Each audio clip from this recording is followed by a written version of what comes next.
Kung tatanungin kita ngayon, sino ang pinakamayamang atleta sa Pilipinas? Malamang, isa sa unang pangalan na papasok sa isip mo, Manny Pacquiao. At tama ka. Pero alam mo ba kung sino ang pumapangalawa? Isang basketball player na kumikita ng mahigit 800 milyong piso kada taon. Pero ang totoong listahan ng pinakamayayamang atleta ng Pilipinas ay hindi lang tungkol sa mga laban, medalya at championship. Malaking bahagi rin nito ang sweldo, endorsements, negosyo at matalinong investments. At sa pagtatapos ng video na ito, malalaman mo kung sino-sino ang 10 Pilipinong atleta na umabot sa napakalaking kayamanan at kung paano nila ito nabuo. Ngayon, simulan na natin ang official countdown at sa number 10, isang alamat ng Philippine Billiards, Efren Bata Reyes. Ang tinaguriang The Magician. Tinatayang nasa 50 milyong piso hanggang 60 milyong piso ang kanyang net worth. At ngayong 2026, tinatayang kumikita siya ng humigit kumulang 3 milyong piso hanggang 5 milyong piso mula sa exhibitions, appearances at endorsements. Pero ang kwento ni Efren ay hindi nagsimula sa milyon. Isa itong tunay na rags to riches story. At may isang laban na naging bahagi ng kanyang legend. Noong mas bata pa siya, lumahok siya sa iconic Color of Money match, kung saan umabot sa $100,000 ang kanyang prize money. Mahigit 5 milyong piso yon sa halaga ngayon ng piso. At kahit semi-retired na siya ngayon, patuloy pa rin siyang kumikita sa pamamagitan ng international exhibition matches sa Asia at Amerika. Para sa isang player na nagsimula sa simpleng buhay, ang naging legacy niya ay literal na priceless. Punta naman tayo sa number 9, isang paborito ng Barangay Ginebra fans, Scottie Thompson, ang PBA star na kilala sa kanyang all-around game. Tinatayang nasa 70 milyong piso o higit pa ang kanyang net worth. At ang kanyang tinatayang annual income, nasa 15 milyong piso hanggang 20 milyong piso. Bilang isa sa mga pinakamalaking pangalan sa PBA, malaking bahagi ng kanyang kita ay nagmumula sa basketball contract, bonuses at endorsements. Pero hindi lang sweldo ang pinagkukunan niya ng pera. Mas lumalaki pa ang kanyang income kapag isinama ang championship bonuses at commercial partnerships. May mga brand partnerships din siya, kasama ang kanyang signature shoe line at iba pang personal ventures. Ibig sabihin, habang patuloy siyang naglalaro, patuloy rin niyang pinapalawak ang kanyang income sources. At iyon ang isang mahalagang lesson sa pagbuo ng long-term wealth. Number 8 naman, isang atleta na nagbigay ng isa sa pinakamalaking sporting moments sa kasaysayan ng Pilipinas. Heidelin Diaz, ang unang Pilipinong nagkamit ng Olympic gold medal. Tinatayang nasa 80 milyong piso o higit pa ang kanyang net worth. At malaki rin ang naging impact ng kanyang Olympic victory sa kanyang financial standing. Pero ang pinakamalaking turning point ay nang maiuwi niya ang Olympic gold medal. Sa ilalim ng Philippine law, may guaranteed cash incentive para sa Olympic gold medalist.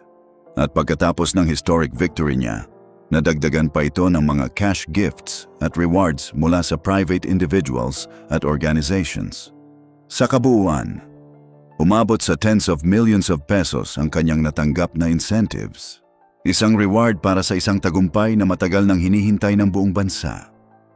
Number 7. Ang pole vault superstar ng Pilipinas, EJ Obiena. Tinatayang nasa 70 milyong piso o higit pa ang kanyang net worth. At ang kanyang tinatayang annual income, nasa 20 milyong piso hanggang 30 milyong piso. Bilang isa sa pinakamagagaling na pole vaulters sa mundo, regular siyang sumasabak sa European Athletic Circuit at Diamond League competitions. At dito nagiging interesting ang kanyang earning potential. Dahil bukod sa sponsorships at support mula sa Pilipinas, may prize money rin sa bawat major competition. At habang patuloy siyang umaakyat sa world rankings, mas lumalaki rin ang kanyang exposure sa international brands. Kaya ang kanyang income ay hindi lamang nakadepende sa isang source, performance, prize money, sponsorships, at international exposure. Number 6.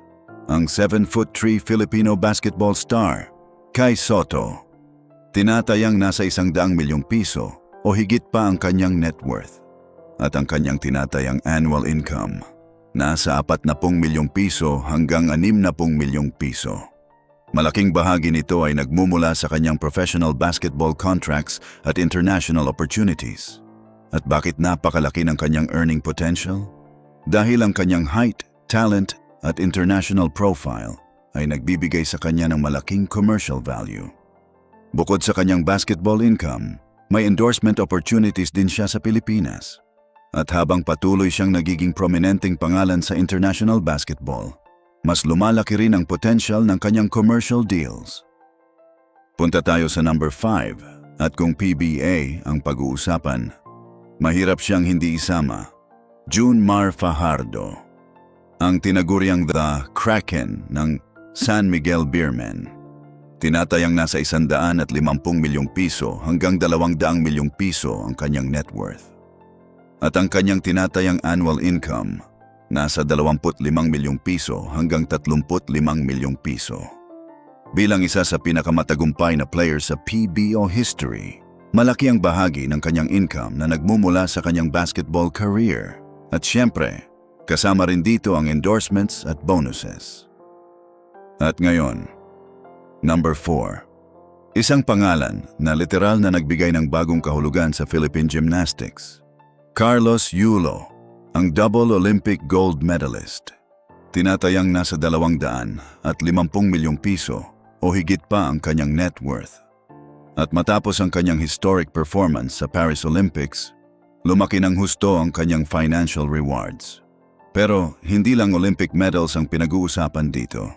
May mga cash incentives mula sa iba't ibang government institutions, kasama ang mga karagdagang rewards mula sa private companies. At may mga high-value gifts na ipinagkaloob sa kanya, kabilang ang property at iba pang incentives. Ipinakita lamang nito kung gaano kalaki ang naging impact ng kanyang Olympic success. Mula sa gymnast, naging national superstar. Number 3.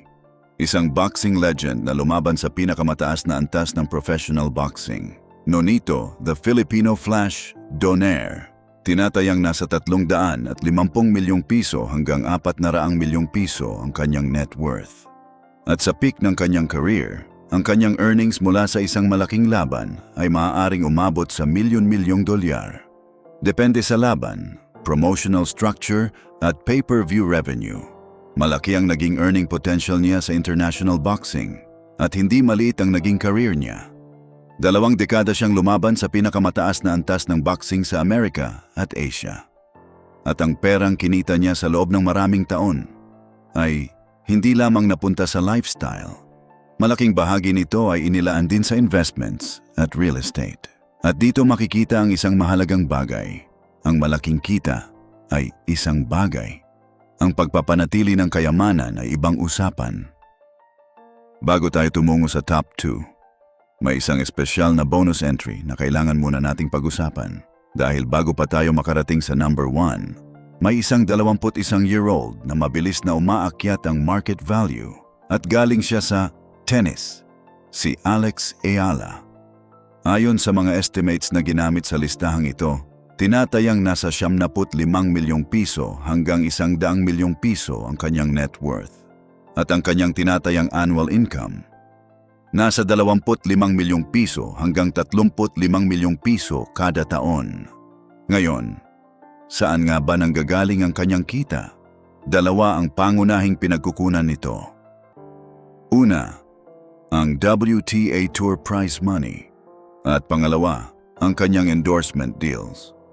Sa malalaking tournament tulad ng Wimbledon at US Open, bawat pag-advance niya sa mas mataas na round, may katumbas na malaking prize money. At sa labas naman ng court, may mga brand partnerships siya na nagbibigay ng karagdagang income. Kasama rito ang mga pangalang Nike, Babolat, Globe at BPI. At habang patuloy na tumataas ang kanyang ranking at popularity, patuloy din na tumataas ang kanyang commercial value. At ngayon, number 2. Isang Filipino-American NBA star na may napakalaking career earnings, Jordan Clarkson. Tinatayang nasa 3.4 na bilyong piso ang kanyang net worth o humigit kumulang 60 milyong dolyar. At ang kanyang annual NBA earnings ay maaaring umabot sa 14 na milyong dolyar hanggang 28 milyong dolyar, depende sa kontrata at season. Sa Philippine peso, maaari itong umabot sa daan-daang milyon hanggang mahigit 1 bilyong piso sa isang taon. At bakit napakalaki ng kanyang income? Dahil NBA salary pa lamang. Napakalaki na. Bilang isang established NBA player, nakapaglaro siya sa pinakamataas na level ng professional basketball sa mundo. At bukod sa basketball salary, mayroon din siyang international endorsement deals. Kabilang sa mga brand na nakaugnay sa kanyang commercial career ang Nike at iba pang global brands. Kaya kung pag-uusapan ang active Filipino athletes, malinaw kung bakit nasa tuktok ng listahan si Clarkson. At ngayon, narating na natin ang number 1. May isang pangalan na halos imposibleng alisin sa listahang ito, ang pambansang kamao, Manny Pacquiao. Tinatayang nasa 12 bilyong piso ang kanyang net worth o humigit kumulang 220 milyong dolyar.